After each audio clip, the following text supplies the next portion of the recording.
It's a competition in international affairs. The basic rule of thumb is everybody spies on everybody, and that means everybody. The US and the Israelis have an agreement we won't spy on each other. Do you think the Israelis don't spy on the United States? Don't bet on it.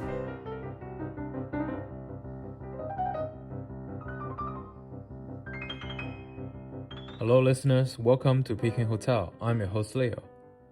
To some, it is the defensive backbone of Western security and civilization, the agency that quietly but surely safeguards the liberal world order against the encroaching threat of totalitarianism.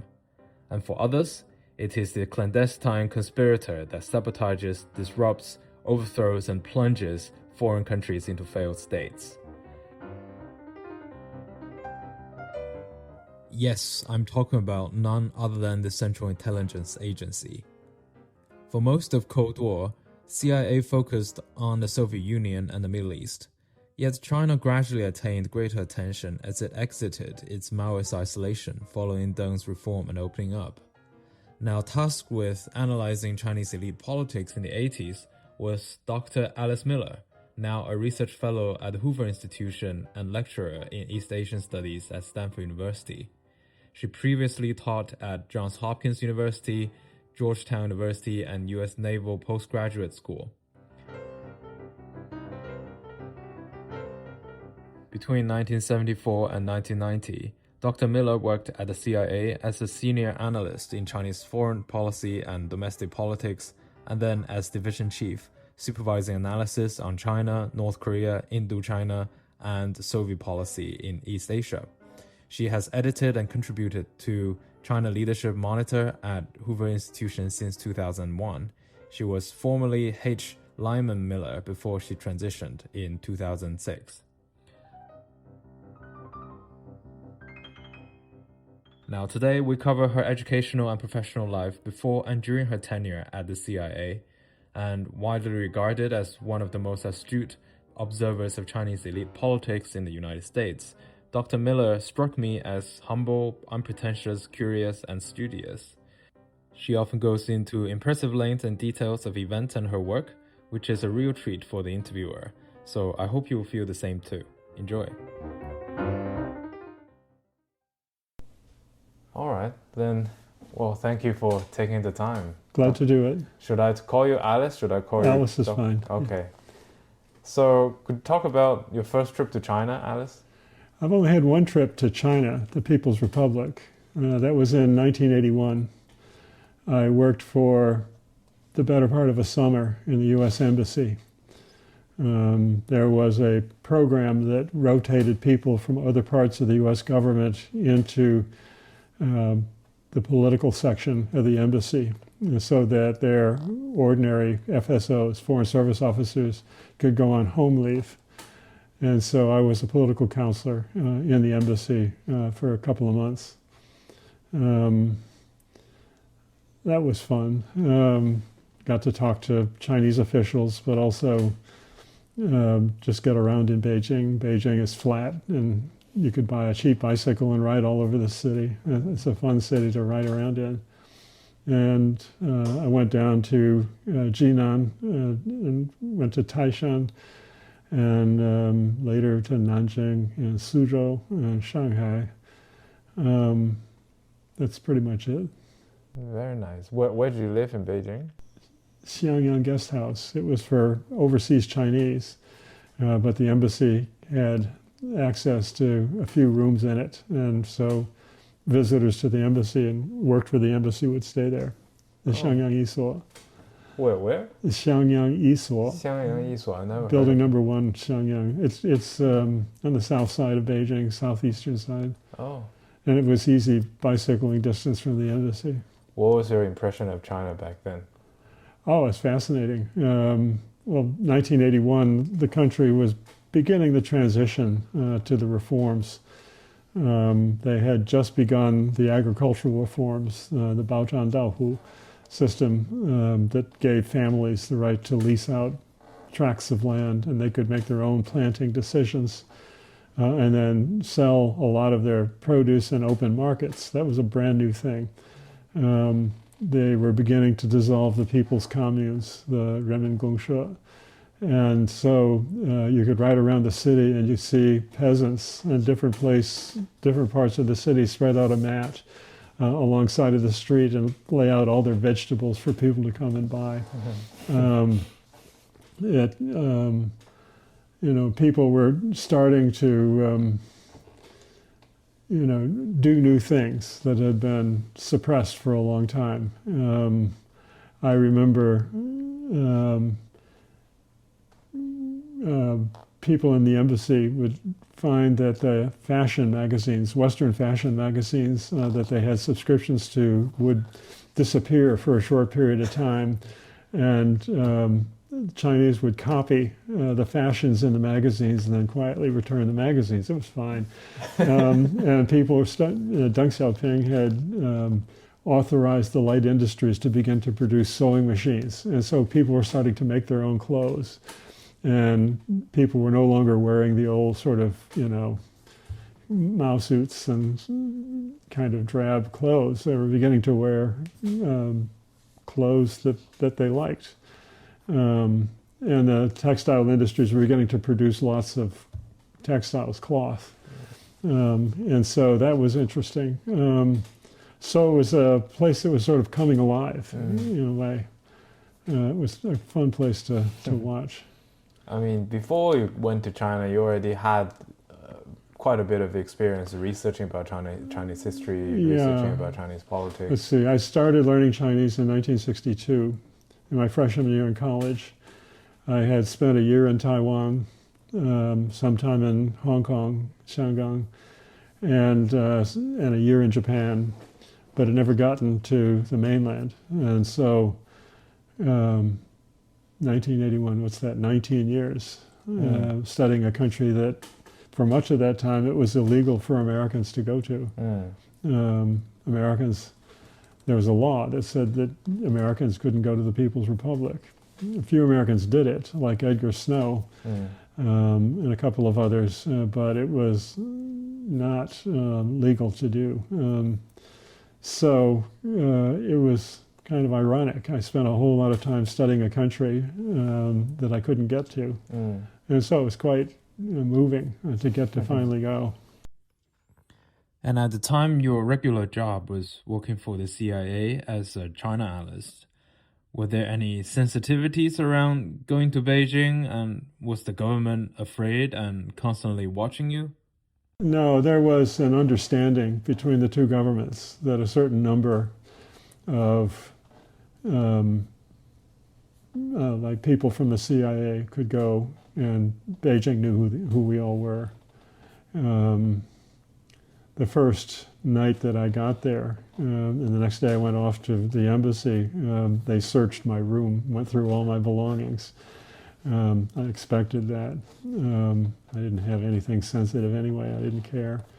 And I'm pretty sure people watched where I went in the city. Beijing in those days had, in all the major intersections, kiosks with policemen in, and they could record who was going which way. And so just by, reporting, they could follow you around without having to actually follow you. But there wasn't ever any real trouble that I had. It was a good time in U.S.-China relations, and everybody was excited. I mean, the 80s was known for being the most open. Yes, it really was, and it was an exciting time. Yeah. I don't know if you can talk about things that I asked, but I mean, feel free to reject. Oh, sure. And I wonder, what kind of Chinese officials did you talk to? I talked to people in the propaganda department, in the party school. I presented American positions at the foreign ministry. Talked to people at People's Daily. I remember it was in late June 1981 that the 6th plenum of the 11th Party Congress held. And this was the one where the plenum, the Central Committee passed a very long resolution on Communist Party history that reevaluated Mao's position. a very long statement and really interesting. And one of my colleagues at the embassy and I asked to talk to somebody at People's Daily about it after the day after the communique and the resolution from the plenum came out. And so we got an appointment with the head of the theory section, and we were prepared for a rather, short and not very informative discussion. But instead, we spent there 2 hours, and he went through blow by blow on how the resolution was put together and the meaning of some of these different things. And we were just shocked. And Gary, the guy I was with, said, "Do you mind if we take notes?" He said, "Oh, sure, take notes." And so we took extensive notes. We were going to go back to the embassy and write up a cable to send into Washington on what we'd learned. But it was sort of funny, the next day, People's Daily came out with a full-page article that laid out all the same stuff. So he was just giving a preview. Right. So, were there any sort of pivotal childhood experiences that foreshadowed your interest in politics, international relations in China? In China, yes. I remember, during the Korean War, my father got called up, 1950 to 52 or so. And while he was away, my mother, raised us, but my grandfather lived down the street from us. This was still in Elba. And in our backyard, there was this patch of sand where the grass wouldn't grow. And when my father was around, he told my brother and me not to dig in there. But we were little kids and we wanted to dig in there. So when he went away for the war, naturally my brother and I would go and play in the sand pit. It got bigger and bigger. And my grandfather came by one day and said, if you dig a hole deep enough, you can get to China. And I thought that was a wonderful idea. So my brother and I spent so little time trying to dig to China. We didn't get very far, obviously. But it was really interesting. There was a TV show called Terry and the Pirates, which was about, two American commercial pilots, but who worked for a Chinese company flying airplanes. And their boss was a Chinese who I thought was the most fascinating figure because he was dressed in a traditional gown. This would have been in the 1930s or maybe 40s. And the best part was when he would be keeping accounts and be using a writing brush to write accounts with it. And I thought, that's amazing. And I thought that was just fascinating. The show was essentially racist in a lot of its, undertones. But it was fascinating for that reason. And also, my parents had an encyclopedia, and I decided I'd start reading the encyclopedia. And one of the first entries is for alphabets and different writing systems. And so I'd look at all those different writing systems and think, boy, that's pretty interesting. And then they'd show examples of Chinese and Chinese characters, and I said, gee, how do you get meaning out of that? And I was just fascinated by that. In those days, there wasn't really any way to pursue it, but I thought it was amazing. Wow.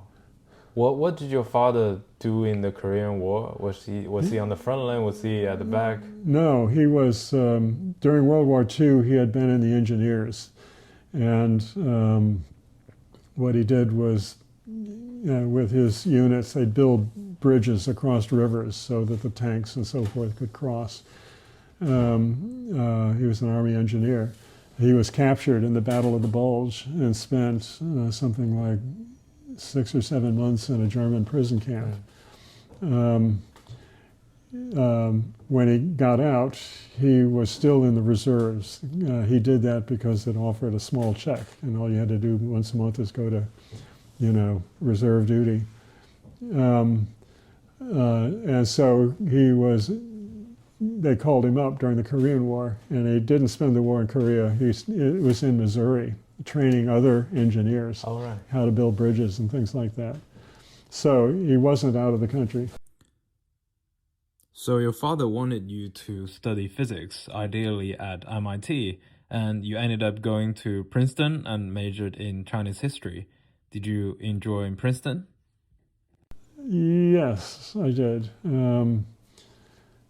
in a lot of ways, I was a bit of an outsider. I didn't go to a prep school.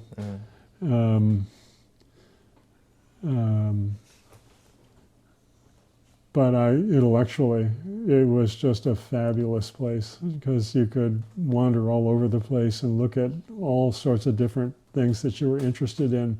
There were great courses on almost everything, taught by really good people. And so it was very satisfying from that perspective. And I took all sorts of stuff, everything except economics, which I regretted later. I wish I'd taken more economics because I learned to appreciate it later in my career.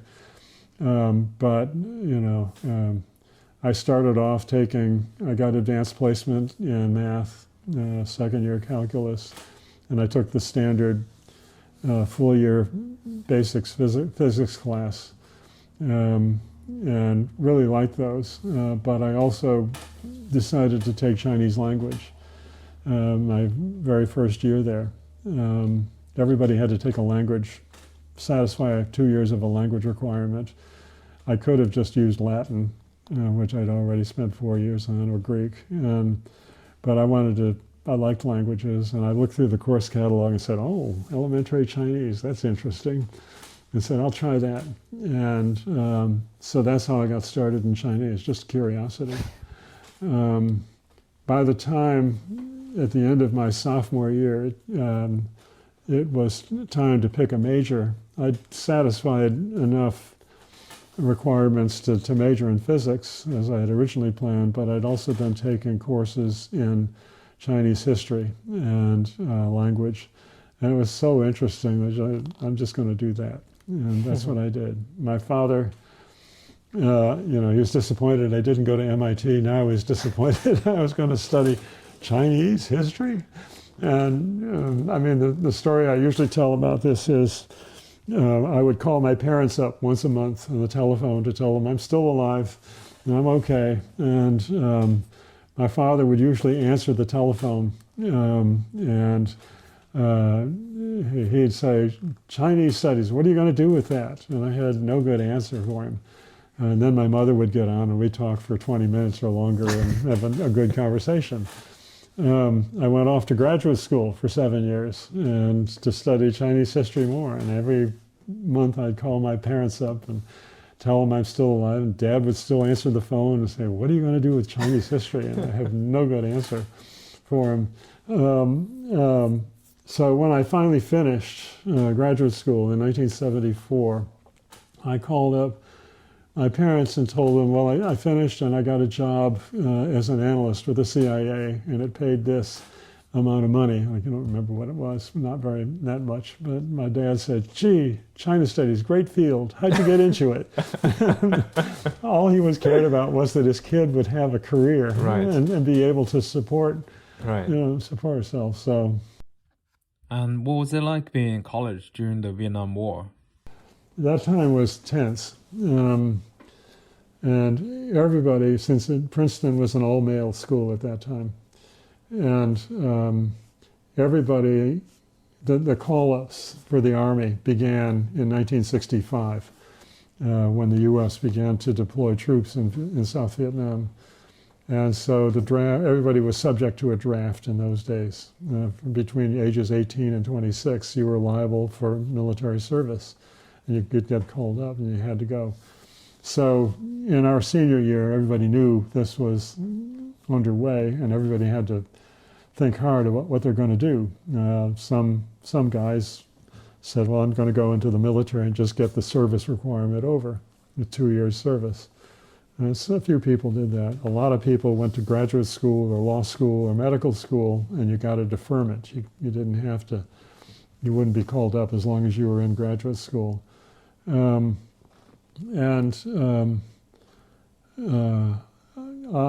thought I would probably go into the Navy, but I had injured my knees playing sports, and the university doctors said I wasn't going to be draftable. I was intending to join the Navy, and I figured, I'll get my military service over. If you join, you have to serve a little bit longer.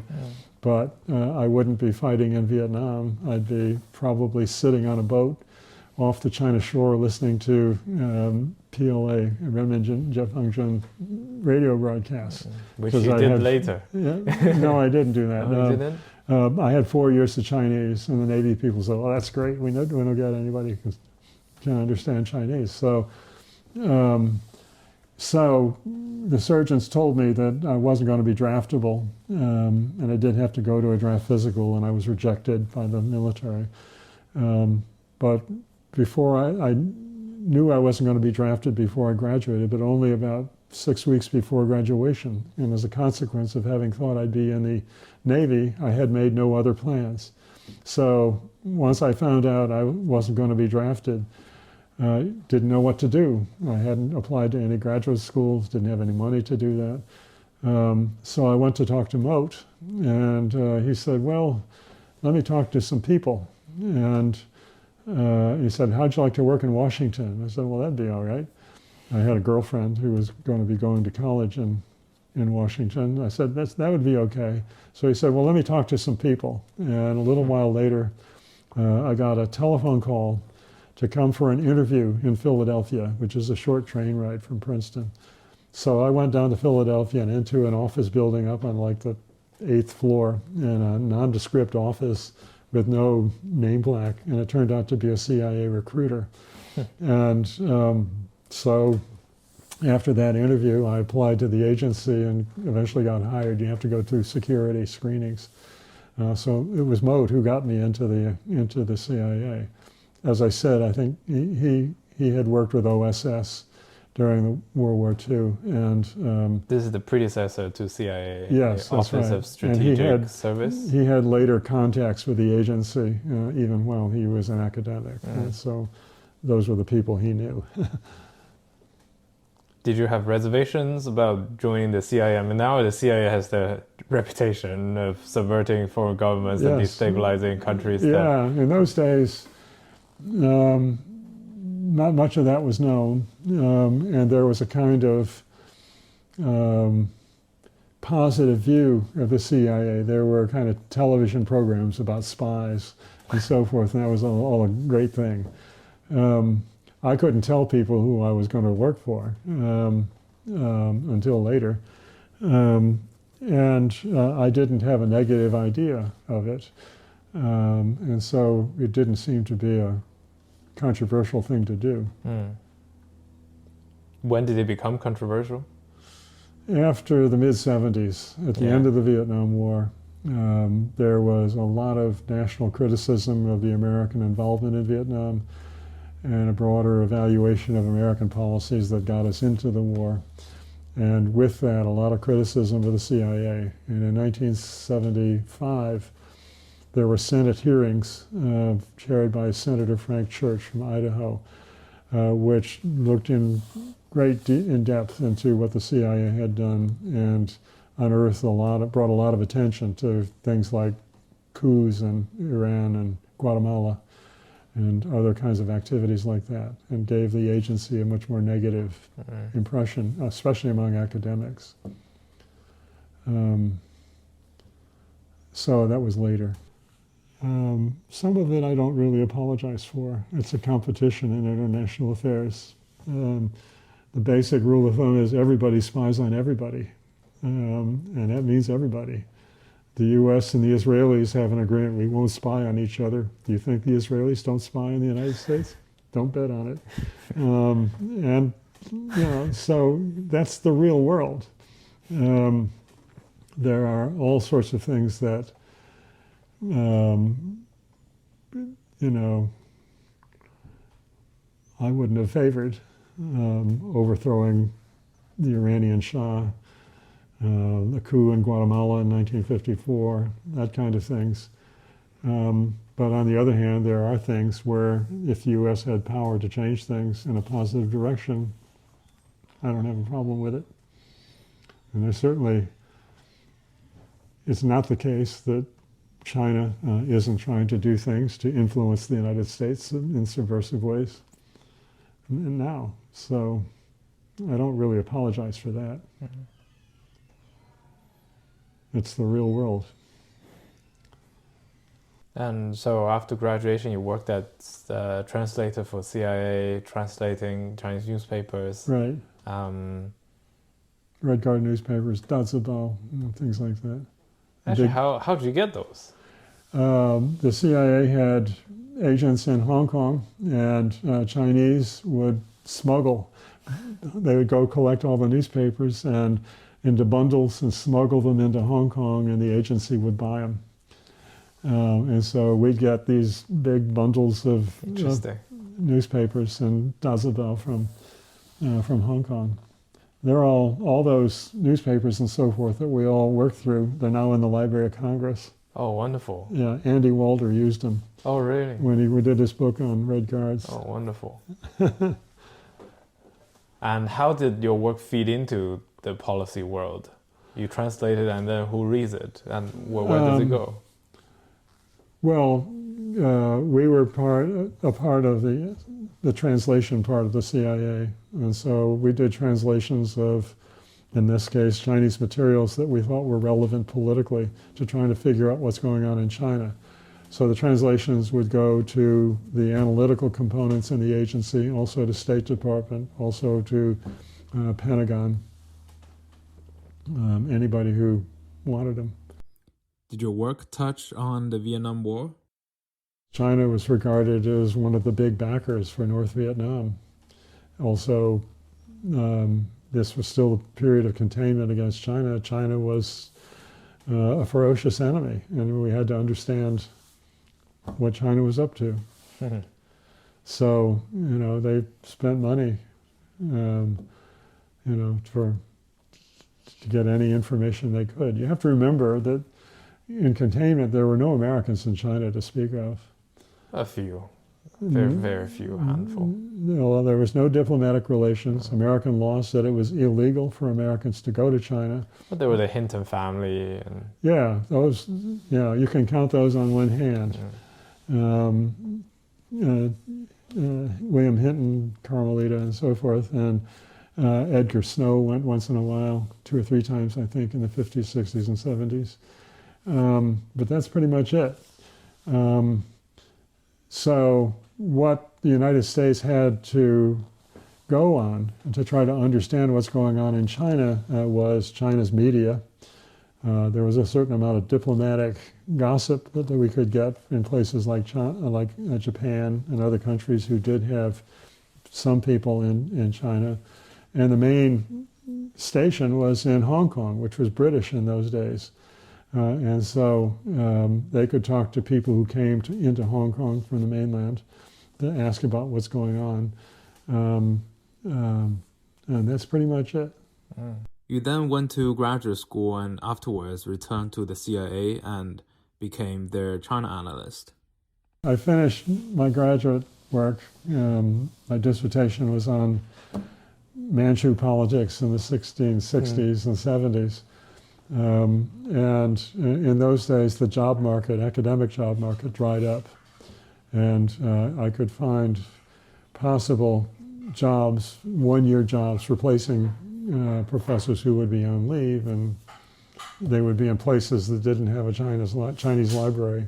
And so you couldn't even work on your book project and so forth.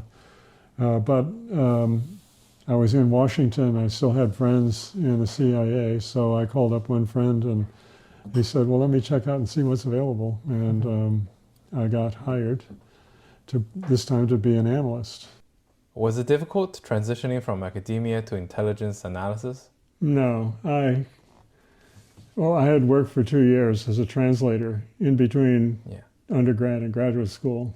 And so I knew what it was like to work there.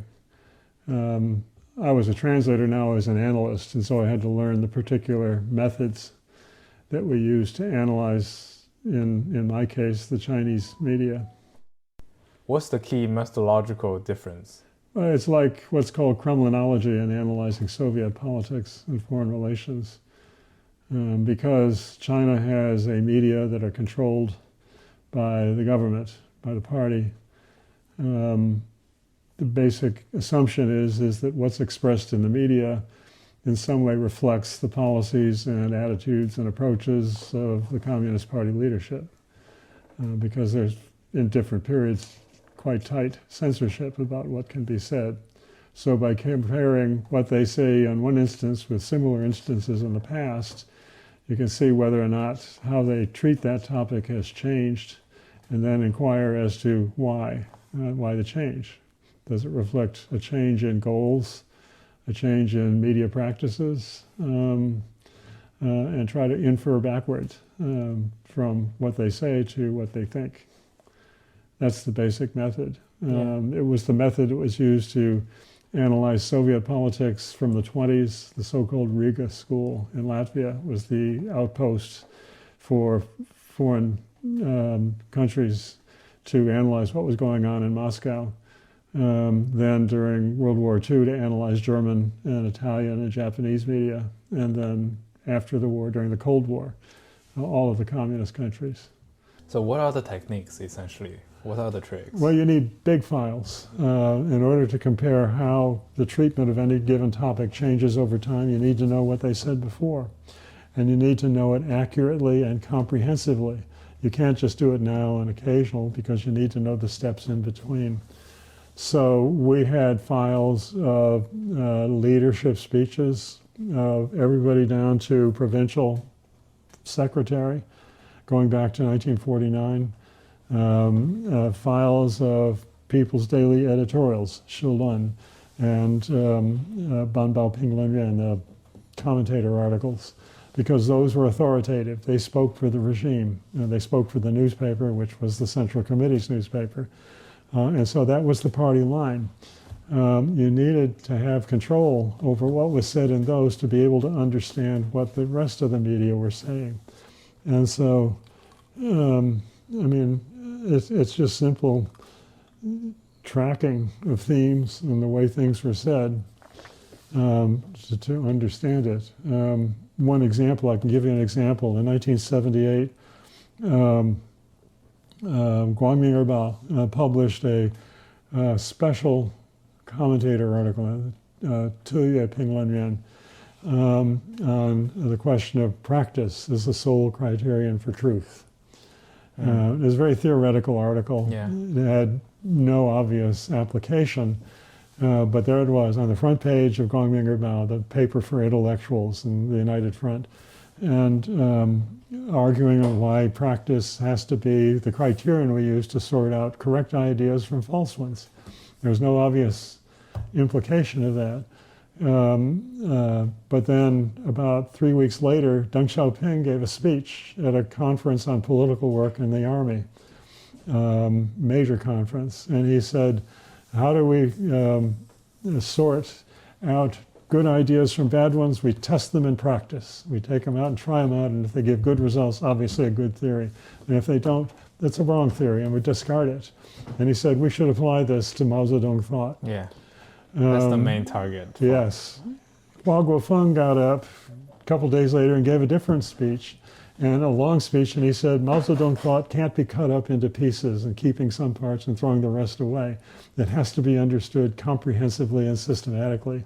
And so here we had the number 1 and number 3 leaders arguing opposite positions on an issue of philosophy and practical politics.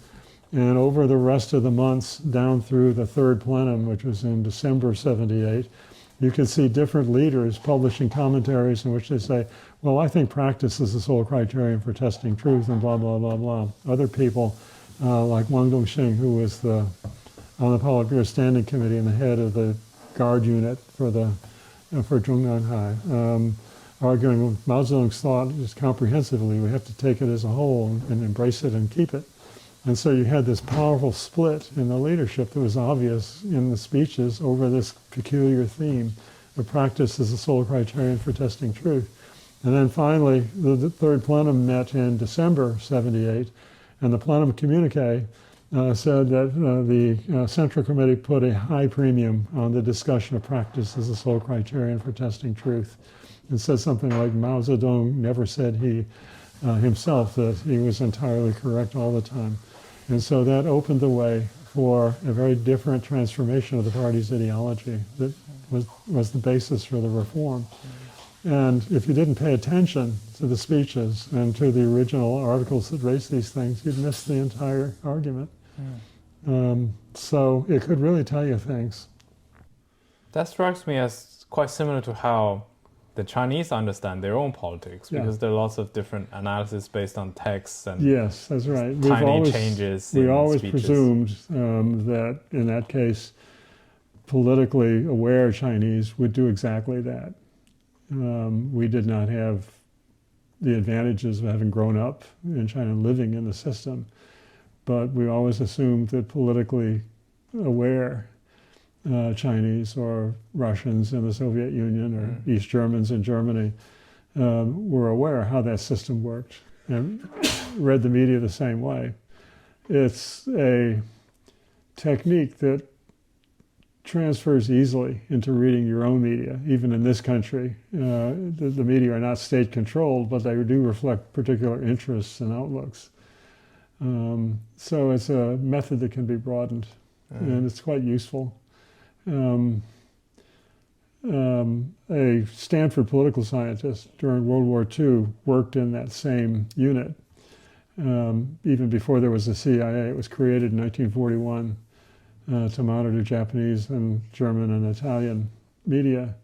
His name was Alexander George, and he wrote a book afterwards comparing the analysis that he and others had done during the war with the diaries of Hermann Goebbels, who was the German propaganda czar, and discovered a quite high correlation between what the analysts thought and what the Germans were thinking about.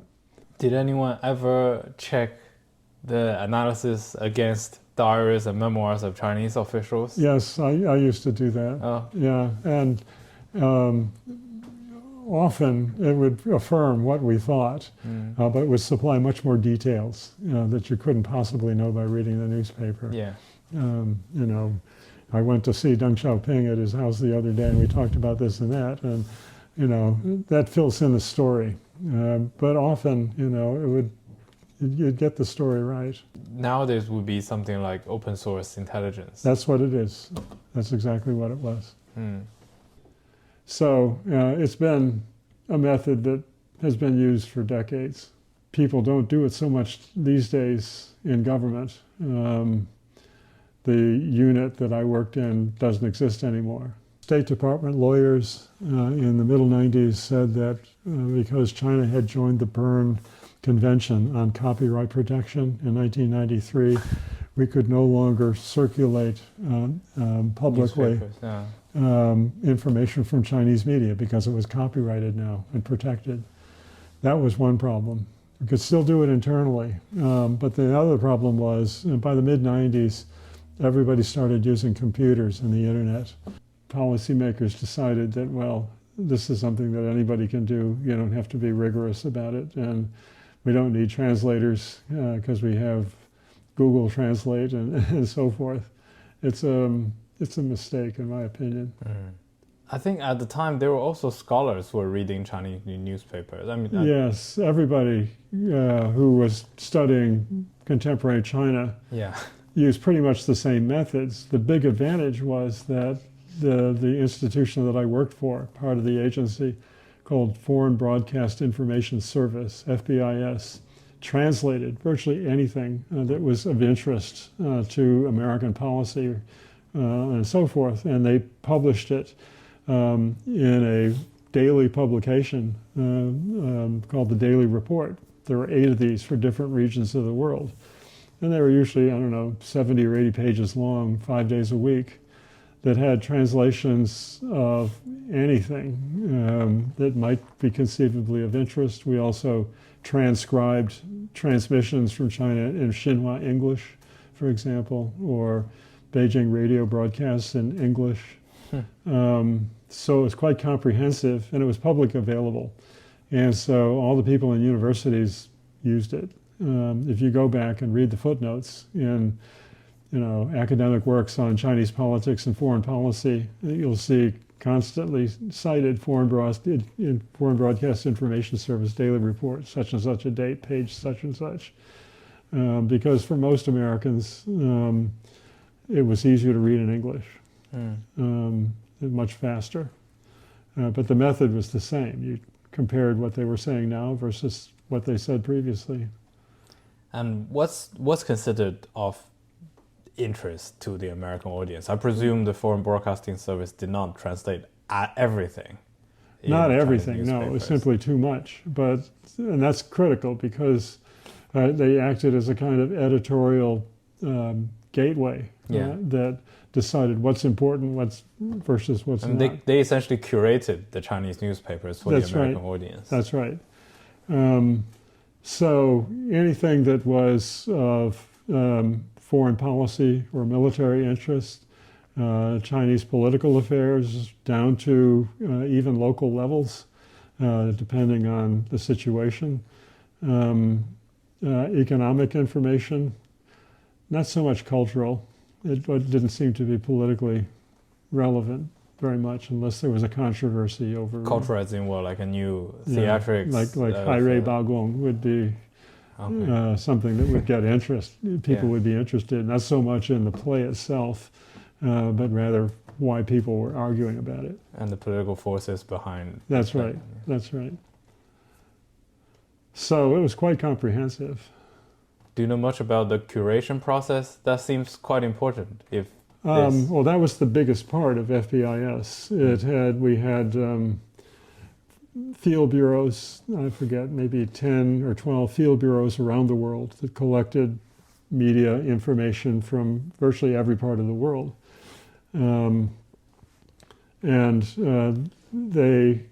Those bureaus had a staff of linguists who could translate the languages that we were receiving back into English, a staff of editors who would go through to make sure the translations were smooth enough, and then it'd all come back and be published in the daily report. That was the principal business. The unit I was in was called the analysis group, and it was a much smaller unit of, 30 to 35 people total, who analyzed all of the communist countries. There were four or five of us in China, a lot more in the Soviet Union. The curators were really the editors who, assembled the daily report or monitored the selection of stuff that got translated in the field bureaus. We provided regular input on what was important and what wasn't from the broader interests of Washington. Okay, so structurally, there's a field office sitting where? Field bureau. Field bureau in Taiwan? No, the one that monitored, there were three that monitored China, one in Okinawa, Japan, one in Seoul, Korea, and one in Bangkok, Thailand. I see. And Okinawa did most of the stuff on China. The one in Bangkok did some of the radio broadcasts to Southeast Asia, some of the broadcasts to Southeast Asian insurgencies that were supported by China, the voice of the people of Thailand, the voice of the Malayan Revolution, things like that. And presumably they all have their own different specialism. Yeah, they were in the regions to gather media information from those regions, principally. So they weren't interchangeable. This is quite fascinating. Yeah. So these field offices, I presume, are embedded within the consulate? Not necessarily, No. Oh. but they were there under agreement with the host government. There was also a division of labor with the BBC that went back to World War II and just Interesting. continued all the way through the Cold War. So BBC also translated? Yeah, they had a translation unit, and so there's a division of labor between the Americans and the British. Oh, interesting. Yeah. And so you had these field offices which collected materials. Yeah, field And this- bureau, we called them bureaus, like a news bureau. Associated Press bureau in this place or that place. It's like a news organization. Right. And then what? They send the physical copies back to DC, or they scan it, telegram? No, it was film. they would gather the materials there. Oh, I forgot to mention we had a unit in Hong Kong, a press monitoring, and then eventually a bureau in Hong Kong. And they did a lot of China stuff too. But they would listen to the radios, the TV broadcasts, and so forth, and translate what was interesting or useful, and then telegraph it back into Washington. The press monitoring was for China was done mostly in Hong Kong, but we also had subscriptions to a lot of Chinese publications back in our office. We had subscriptions, I remember, at one point to 130 some Chinese journals and newspapers that we could use. It was important not to rely entirely on translations because different terminology can be translated different ways. And you want to be sure you're talking about the same terms when you're analyzing things.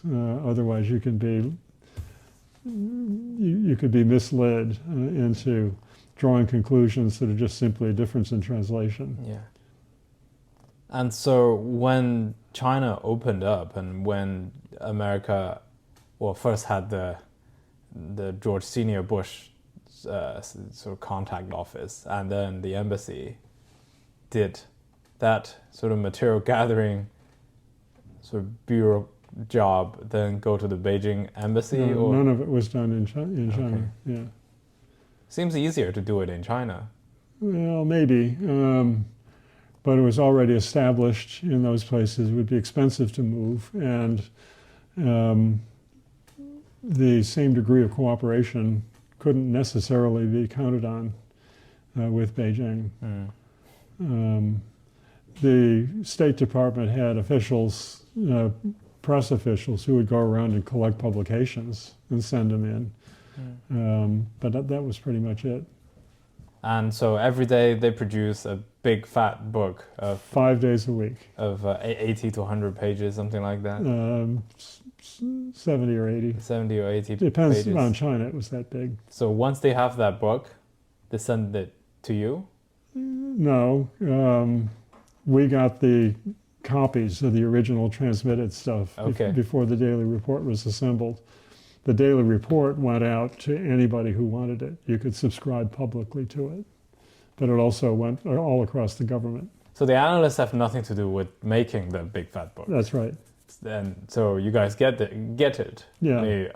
Well, quicker than everyone else. Yeah. And you make an analysis of it. Right. And then who's the audience? I mean, everybody in government who wanted it. You know, went to State Department, went to the Pentagon, went to NSC. Everybody who was interested. how important overall was the Foreign Broadcasting Information Service? It's critical, I think. I mean, I'm biased, but I think a lot of analysts will agree that a very high percentage of what we actually knew about what was going on in China was the open source intelligence. That's still true, I'm pretty sure. And one of the problems today is there's no more an FBIS. And so that pool of steady information of what was going on in Chinese media that was available to the entire intelligence community and also available to the open public. When I was in graduate school, they had the FBIS Green Book on China in the library. You could go read the successive issues. That's all gone. And so people have lost touch with this very basic stream of information that can tell you a lot if you pay attention. Mm. And I think that's really a tragedy. I mean, since you work on open source stuff, this is probably the wrong question to you. Yeah. Did the CIA try to recruit Chinese sources? Oh, sure. And the Chinese try to recruit American sources. I mean, everybody spies on everybody. Mm. It's silly to think they don't. For a Chinese person, I don't know, maybe you go to dinner and lunch with whoever, and this sort of thing is always in the background, the names and and the suspicions. I mean, they're not necessarily right, but you have a hunch. But if you're just getting all of this purely from texts and reports, it's hard to make sense. Well, but all that background information, kind of rumors and so forth, the 小道消息, was available either collected by diplomats or in 1977 or 78, Hong Kong began to publish journals on Chinese affairs, Zhengming and Qixin Yandai, and some of these journals. They would, the reporters would go to China, collect all those rumors and publish them. And so we read all those sorts of things. That's fascinating. Yeah, most of it you couldn't do much with. But most of it is probably rubbish. Yeah, it was. It took a while for people to discover that, and some people never really did discover it, and they continued to use that, but because it was very unreliable. Could you describe the culture, the atmosphere at CIA around you? Yeah, in our office, it was a very liberal office. The 72 election, for example, was Nixon versus McGovern. McGovern was a very liberal candidate, and Richard Nixon was Richard Nixon. And in an office of about 35 people, I think 33 voted for McGovern. So it was like a university department. Everybody knew each other, talked to everybody. I talked to the Soviet analysts all the time because I thought the Soviet experience was really useful in understanding how China worked. And they were interested in what we were doing, and we'd collaborate on articles on, relations between Moscow and Beijing, that kind of thing. So it was a wonderful place to work, and it was quite intense because we got this steady stream of information coming in to work with, and you tried to keep up. It made it hard to take vacations because if you went away for a week, you had to read all that stuff that was, you have to have continuity. And everybody was very dedicated to it. So it was a wonderful place to work. Other offices, varied significantly. There were all sorts of people, conservatives and liberals and people who didn't care about politics at all, American politics. And you'd hear about, debates and wars between this department and another department over some question. But we didn't have that kind of experience. I mean, it's an eventful time. I mean, end of Cultural Revolution, the Gain of Four, oh yeah, it the was rise of Hua Guofeng, and then the purge of Hua Guofeng. Right. No, it was exciting. Yeah, those were really interesting times. Just what Chinese leaders and Xinhua, People's Daily said about trends in U.S.-China relations. Leaders would give speeches, and it was important to really take those speeches apart and figure out what's new here, what are they reaffirming. Did you ever look back and see how well the analysis at the time stood up? Not systematically, but we got a lot of things right. It was, and I think was for a long time, the best source of information. Because there wasn't any question about the authenticity of it. The Chinese themselves were putting it out, so you didn't have to wonder, well, why are they telling us?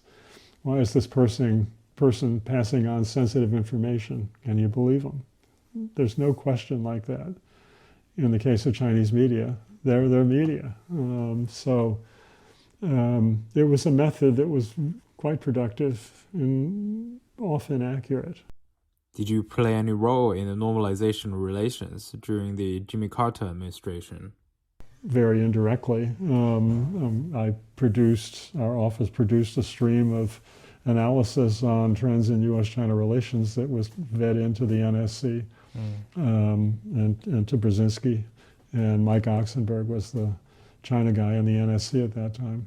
And we talked to Mike now and again and met with him. Do they give assignments of sort, or what they wanted? They would tell us, we're interested in anything you find about this or that. I recall Mike used to come out to the headquarters of the agency, and we'd go, and several of us would all have lunch with him, and he'd talk about stuff they were interested in and what we should look for. Well, after the normalization of relations, how did your work change? Not very much. Not very much. Yeah. China and its leadership was still something we were very interested in, the directions of its foreign policy.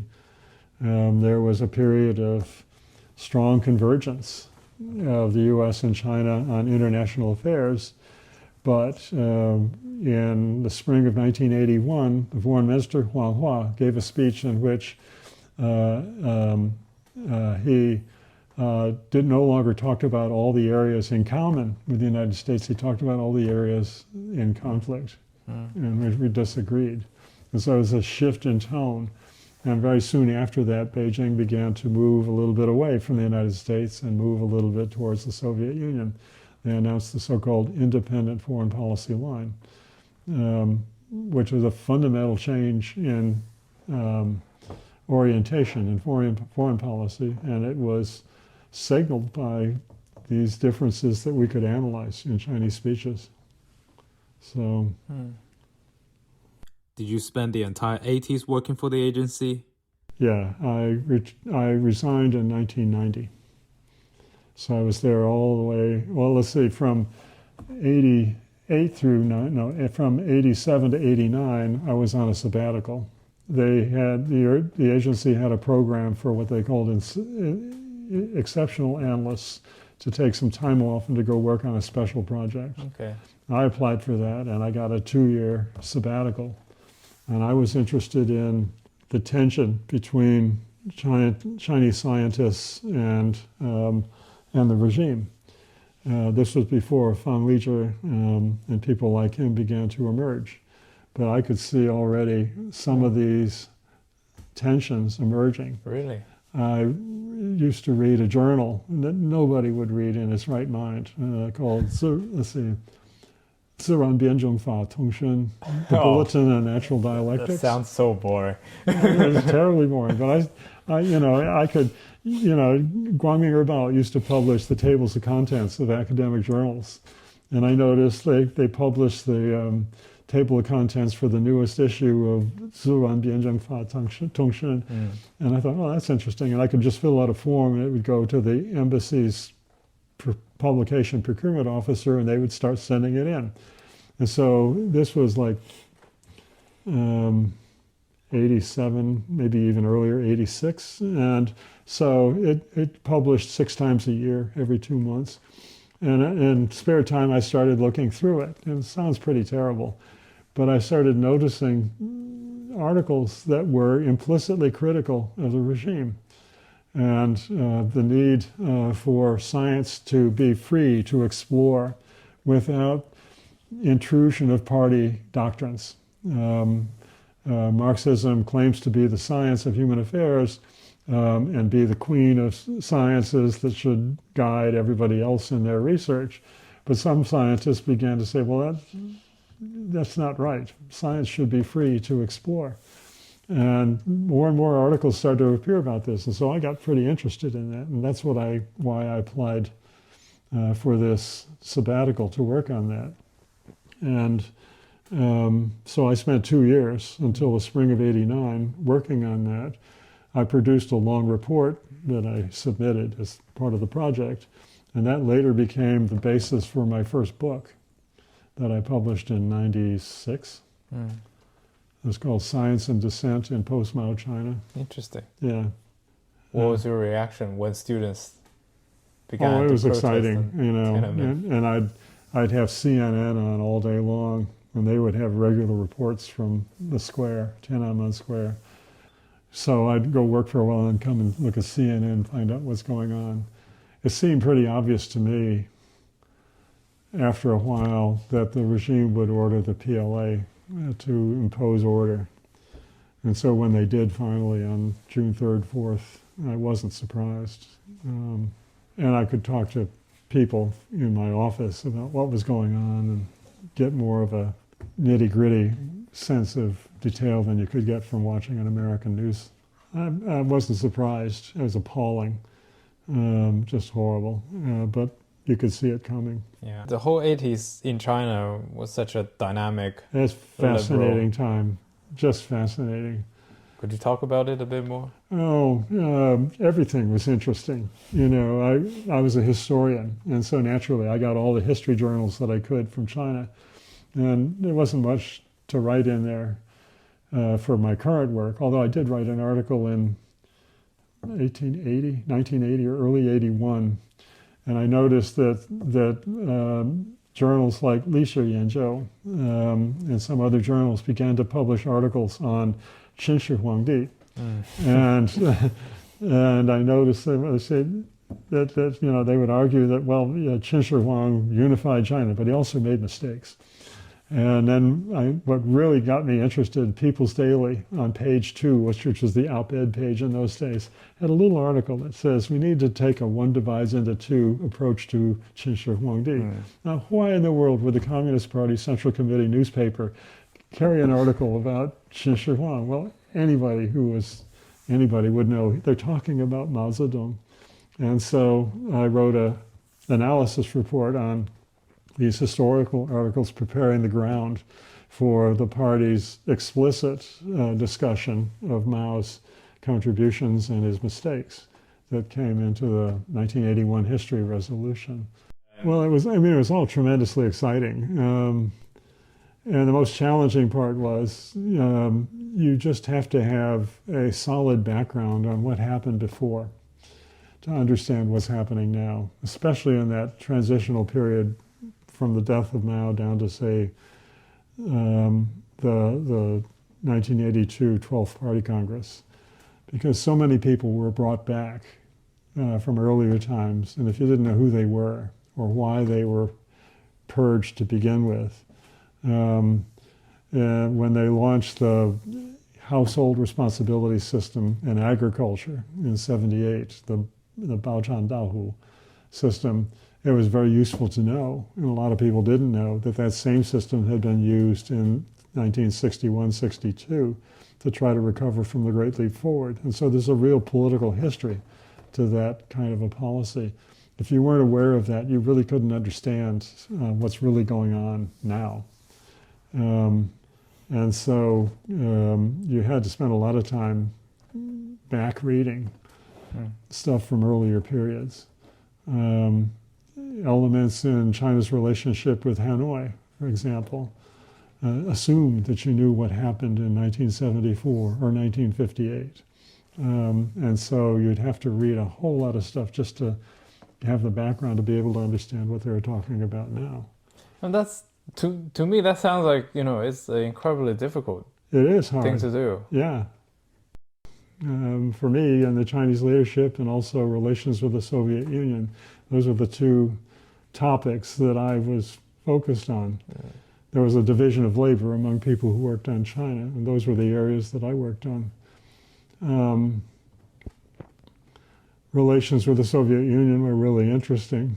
They always were. And for me, intellectually, it was fascinating because you have two very secretive systems interacting with each other in the 80s that were antagonistic, but they were working towards some kind of improvement in relations. And one of the, I think, enlightened policies of the agency was that if you could get permission from your supervisor, they'd give you free Russian lessons. And so I went and took Russian lessons and got so I could read Pravda and Izvestia, Krasnaya Zvezda. Oh. And so you got that good? I needed a dictionary ready, so I could read both sides. And I talked to the Soviet analysts a lot. Shared an office with one who worked on Soviet leadership. And so that was really interesting, just fascinating, especially after Gorbachev came to power in March '85.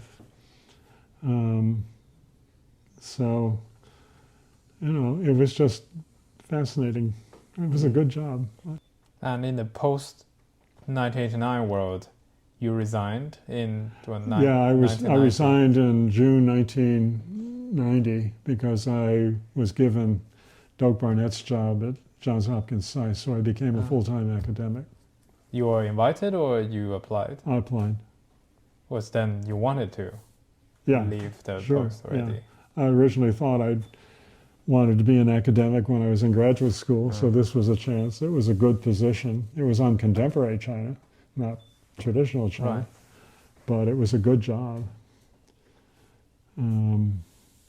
So yes. Were there things you didn't like about working at the agency, working on the analysis? No, I liked that job a lot. And in fact, it wasn't an easy decision to become a full-time academic because I was going to be teaching about contemporary China based on all the work I'd done in the agency and the stuff I'd learned there.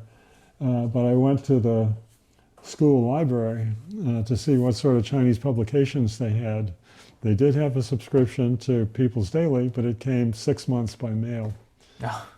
That's what I meant about the lag in academics. And so, you know, it was going to be very different in trying to understand what's going on in China now compared to what I was doing in the agency. And so it wasn't that easy a decision.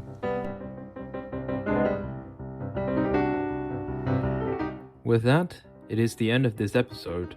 If you like what you heard, do subscribe to Peking Hotel wherever you get your podcasts and follow us on Substack. So I'll talk to you next time.